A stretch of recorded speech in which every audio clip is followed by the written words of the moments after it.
Hey, it is perfect. Hey, How how are you you? How you doing? doing? Nice, How are you? nice to see you after a Pleasure's few all. months. It's been a while since we met. It's been a while and very Yeah, happy to see you. pleasure's all So, mine as I to said, be here. yes, as I said to everybody on the line, we have a Mm. special guest today, and the special guest is you, Jack I'm from humbled. Jack Mutinda from Nairobi, Kenya. So Actually, this let me commend you for getting the intonation perfectly. If you're in Kenya, actually, people will think you're from our ethnic community for pronouncing my second name so perfectly. go ahead, go ahead. Yeah, like if you're in Kenya, you would say you are a Kamba from my ethnic community because of how perfectly you pronounced my second name. Oh, I see. Yeah, And this is something very interesting, and maybe we should remind people that yeah, I learned that when I was there visiting you guys, that in yeah, Kenya, practically everybody speaks three languages, not one, not two, but three. So yeah, you have your local tribe language, yeah, the yeah. Kenyan language as it has been unified, and Yeah, most of the time English. So which is yeah, amazing because most of the people speak one language, so two yeah. is good, but three is amazing, Yeah, and three is amazing. uh, and this gives you, I think, a little advantage Yeah, on other people because your brain is thinking differently when you can switch from language to language. yeah, It's very yeah. interesting. Sure thing. So, Jack, Yes. tell us a little bit about what you do in Nairobi. Tell us a little bit about your current activity, and after we'll talk about more general stuff like what's the situation in Kenya, what's the dubbing there, how do you think it's going to evolve, etc., etc. So, All who are you? right, my just like you said, my name is Jack Mutinda. I'm a Kenyan. I am an actor. I am a script writer. I am a master of ceremonies. I am a voiceover actor, artistic director. I do proofreading. I also do quality check. Yeah, pretty much a jack of all trades, I would say. This is fantastic. Yeah, So today we are going to concentrate on creative activities. yeah, Let's talk about your dubbing and voiceover because the Dubbing Academy is really yeah. for voiceover and dubbing. So tell us about these activities. All right. I started the first time I did a dubbing for voiceover was back in 2015.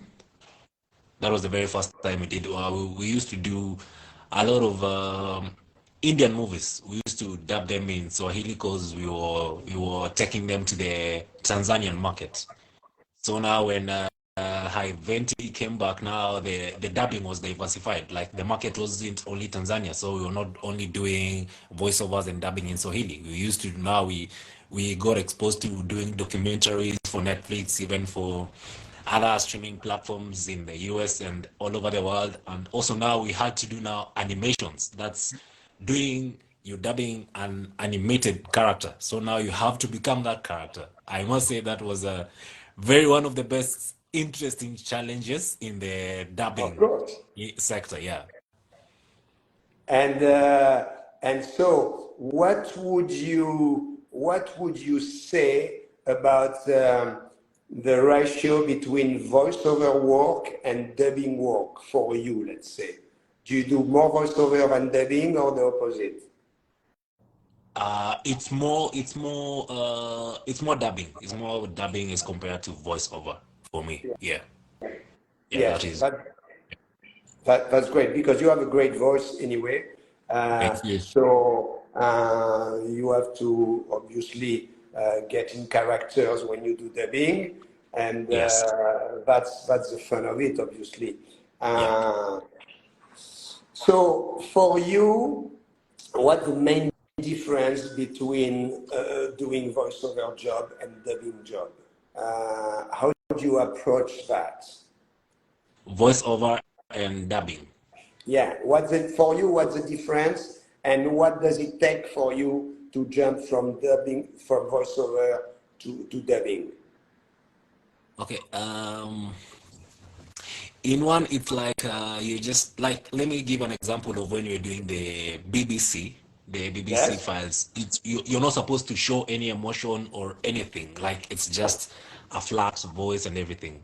Yeah. So for that, really, there is not really much preparation because you're not actually getting into the character. Because sometimes you're actually told to tone down, because actually now you're acting out that character of which you're not supposed to be doing.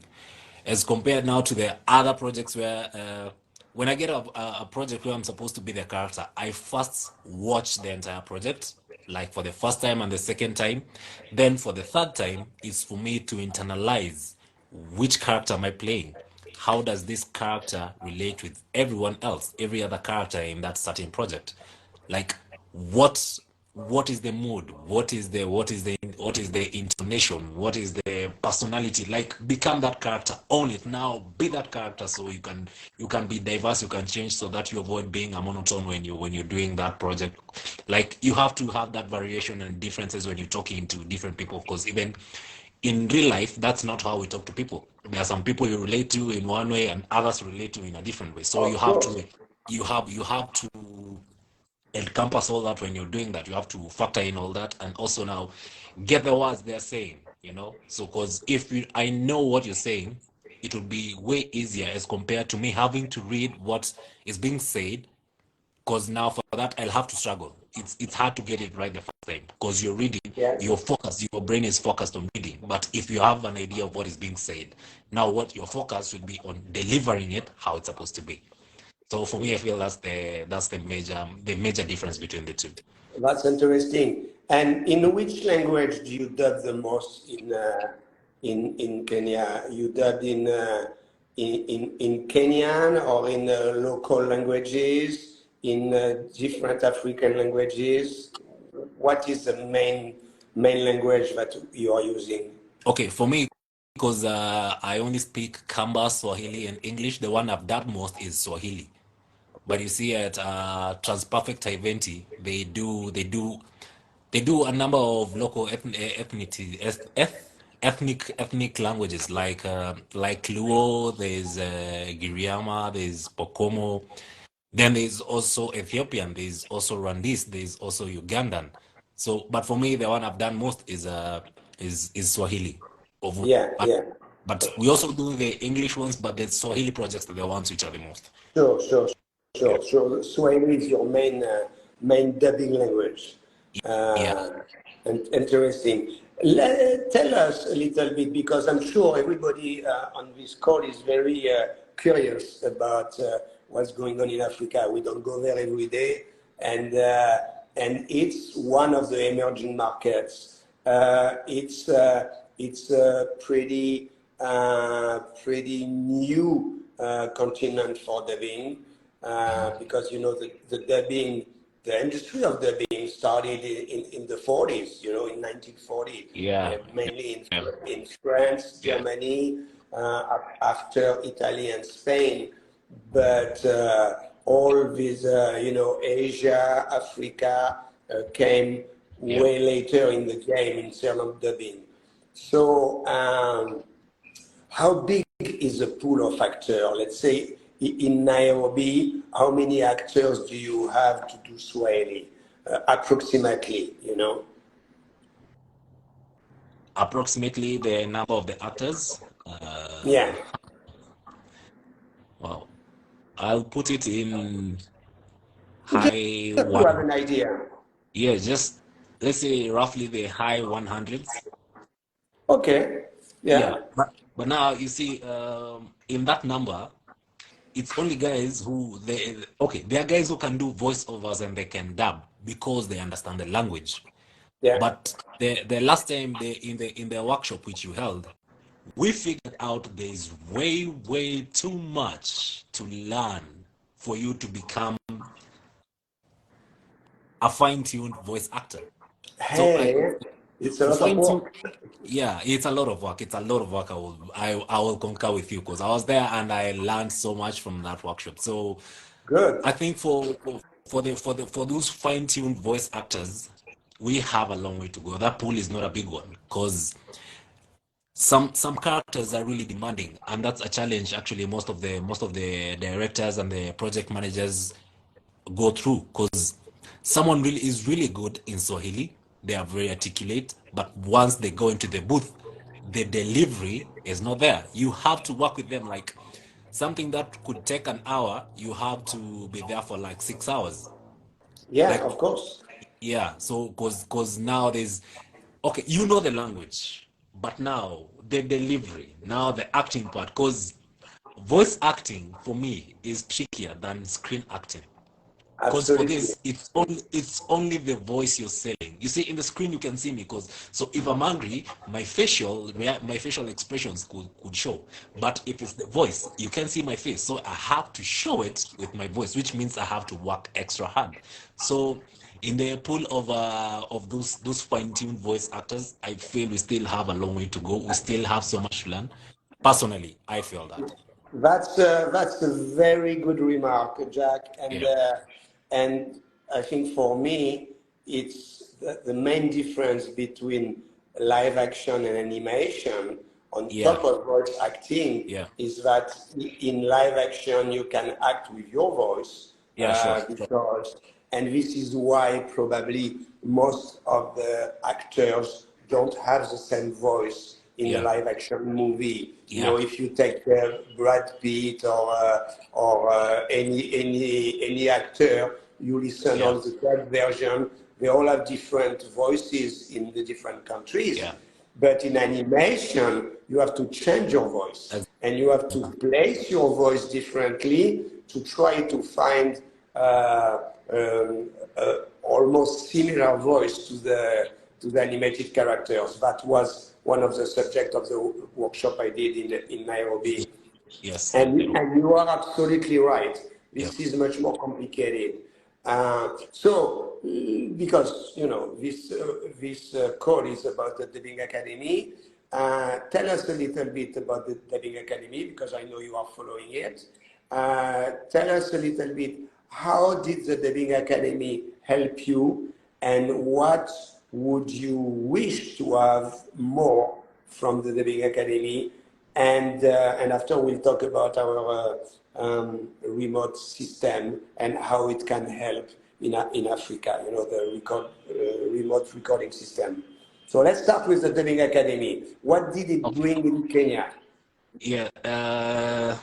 I'll speak from my own point of view on this one Of because I was course, in the workshop.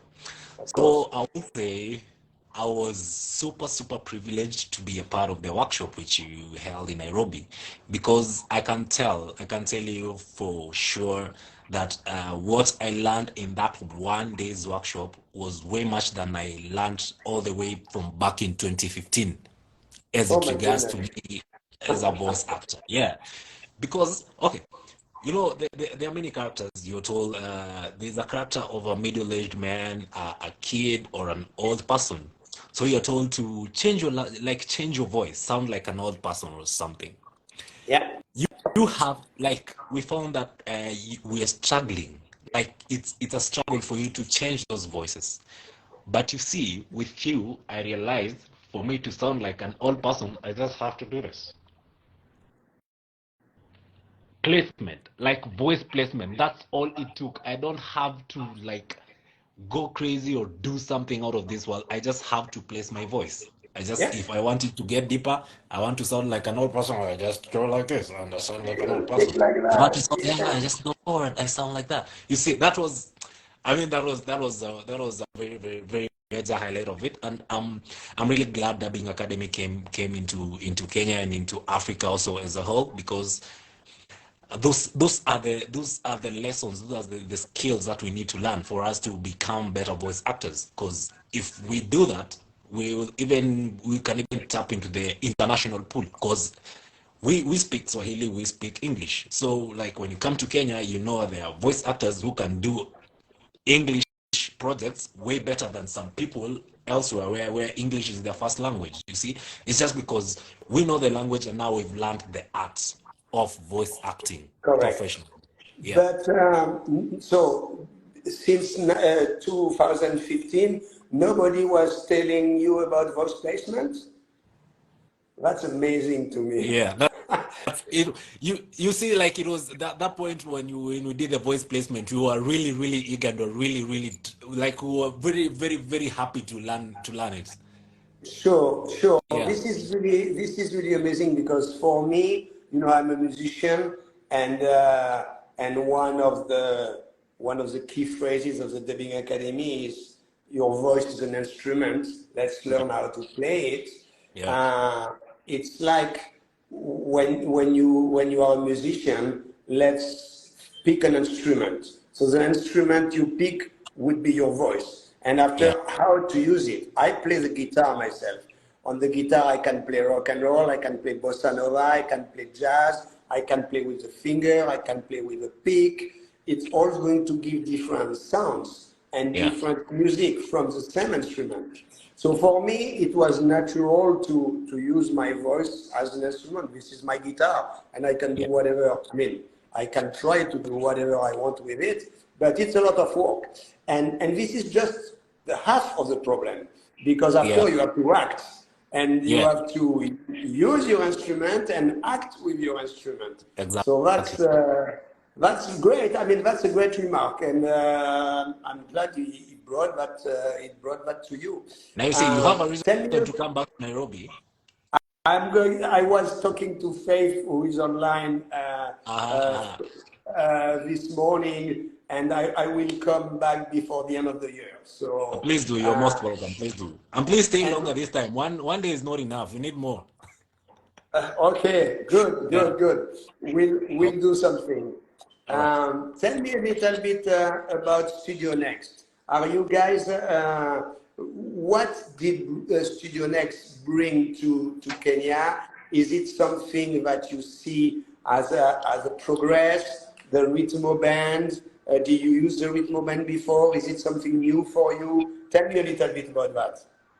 Okay, now for Studio Next and the Rhythmo Band, actually it's a huge step closer to helping the voice actors like be more precise in how we deliver our lines and within the specific parameters.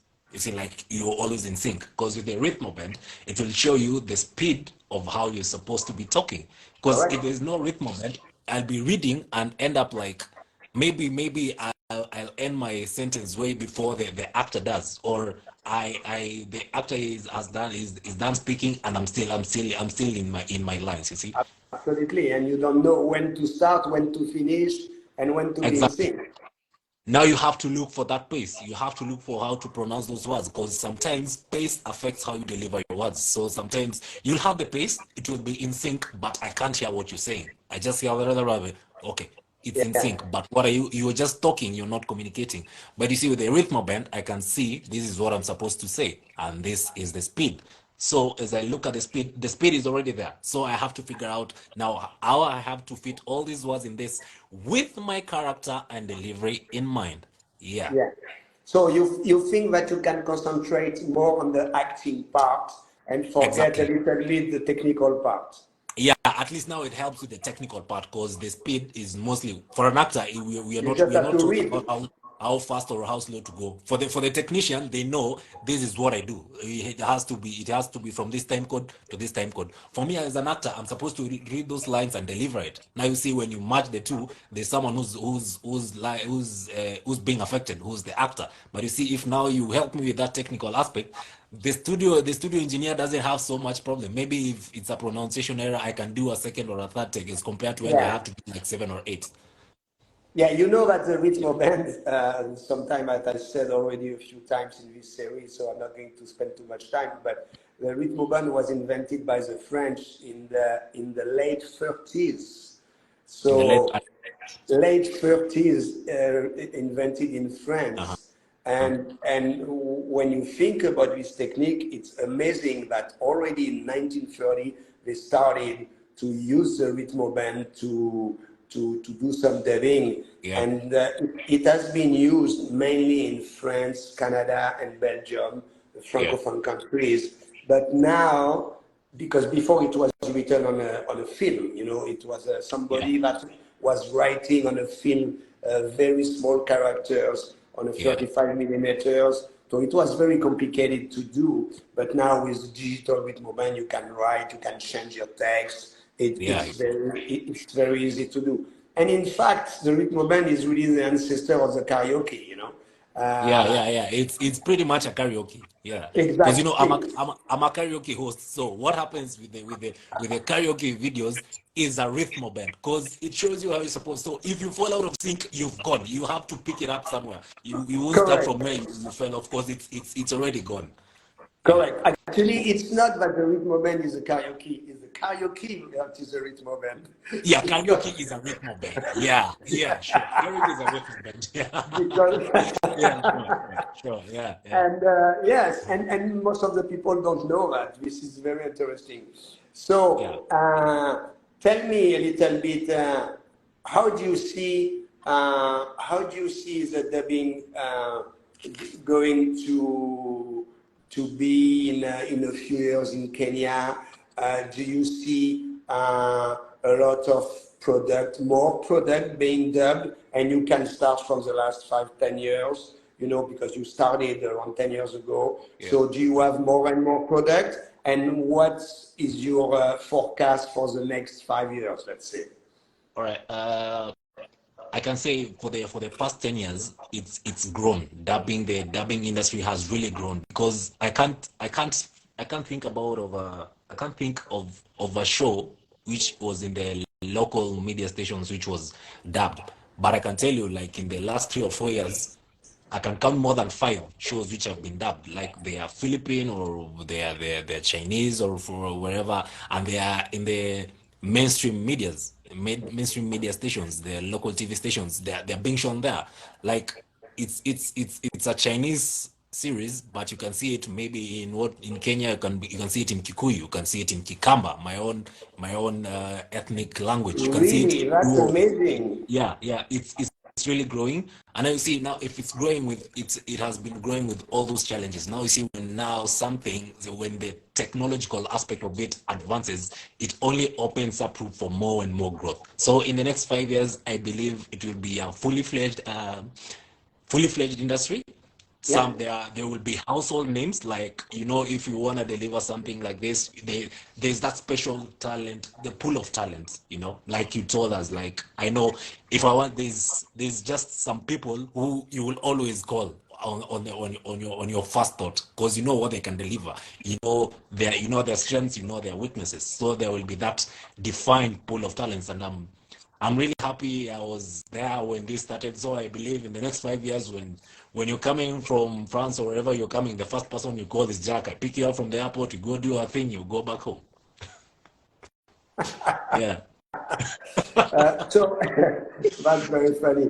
And do you see some growth in the content or also in the languages? Do you see more languages to be done? Because you talk about Kamba, Swahili.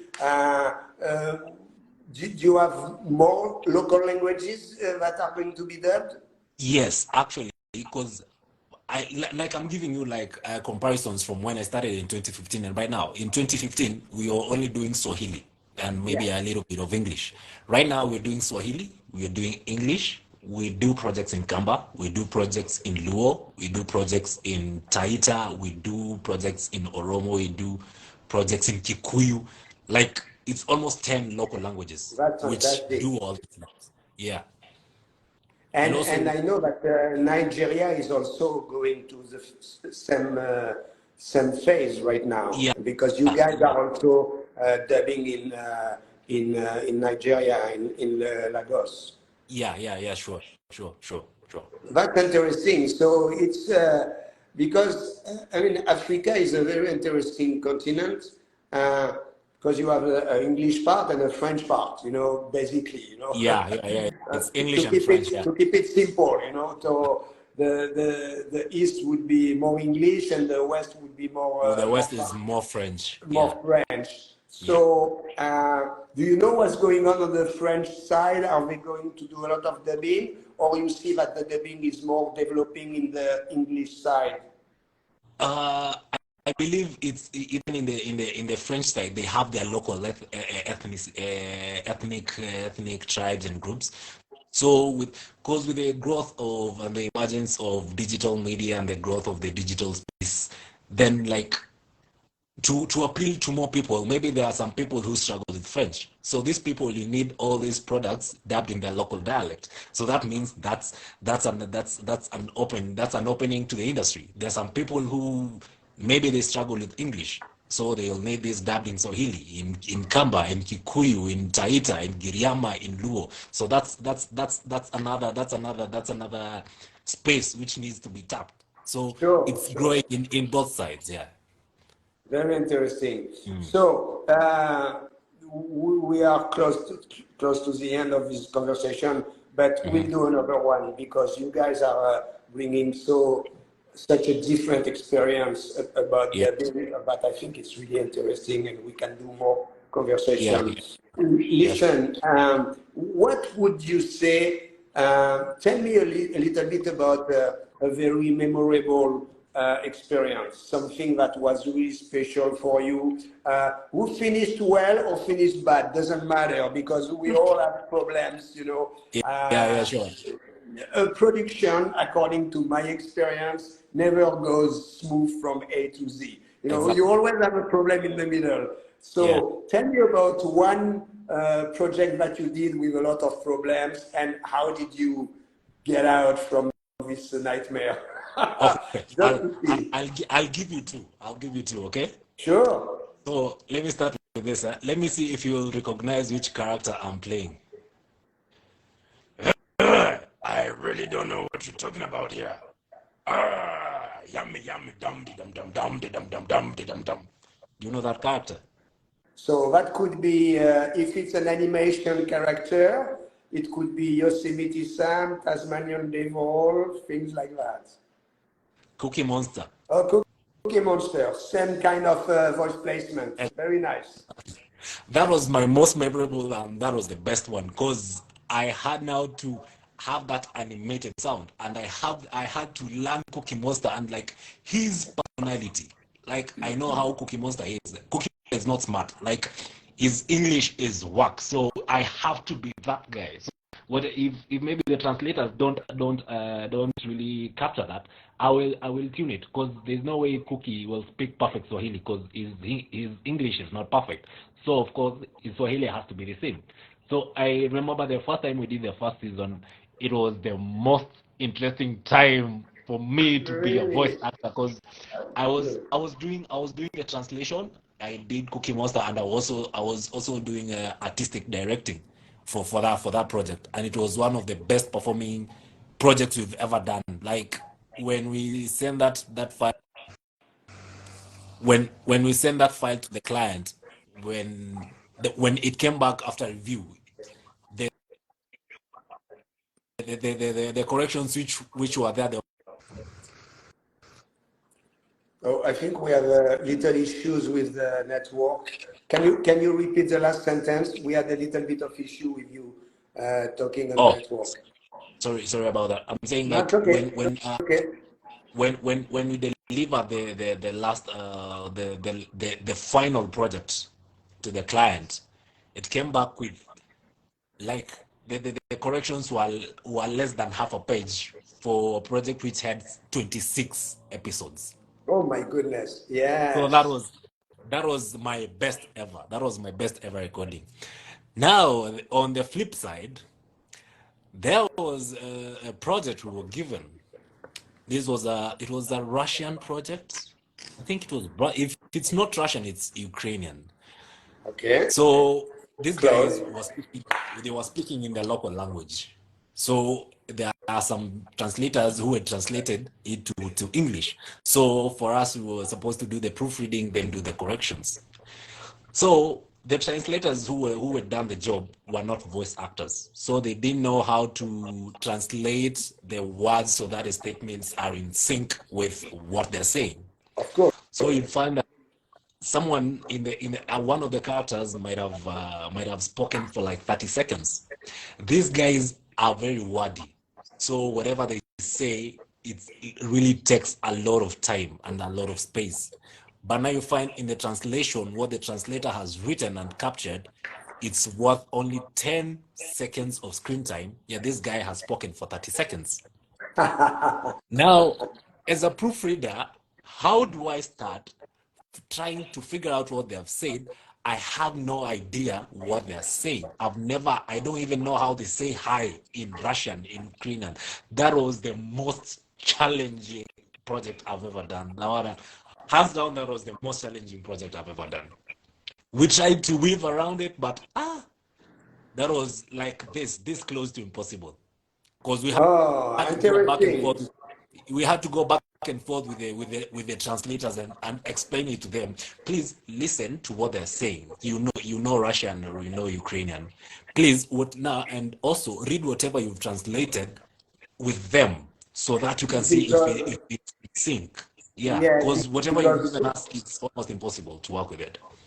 probably the translator did a literal translation that never fits anyway. Yeah, The problem is that English is a very concise language. It's a yeah, short language. It's one of yeah, the shortest.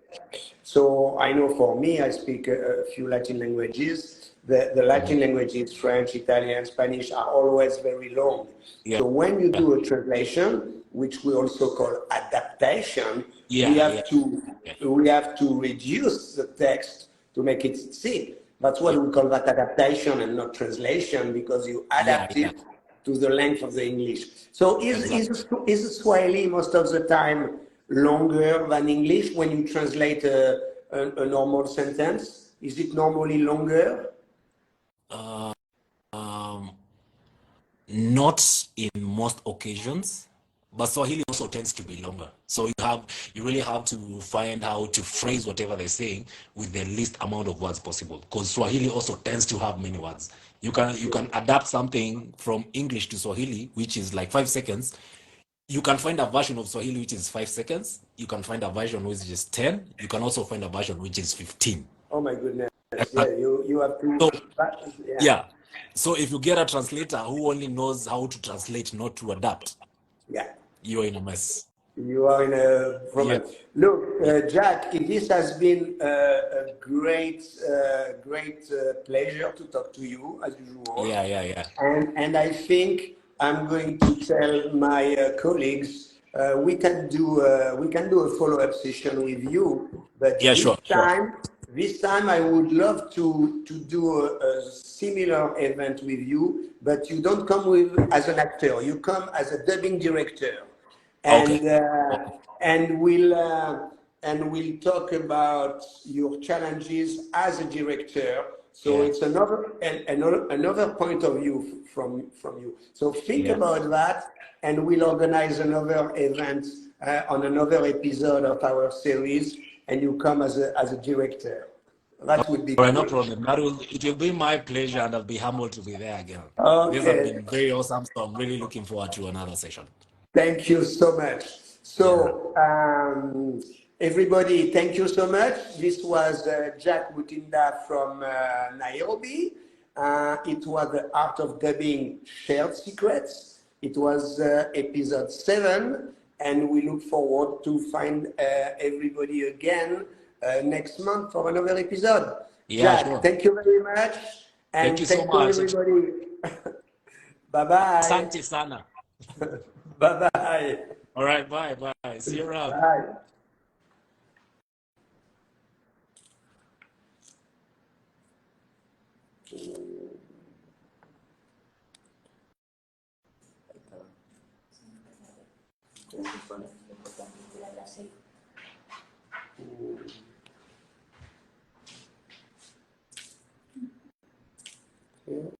I'm still alive.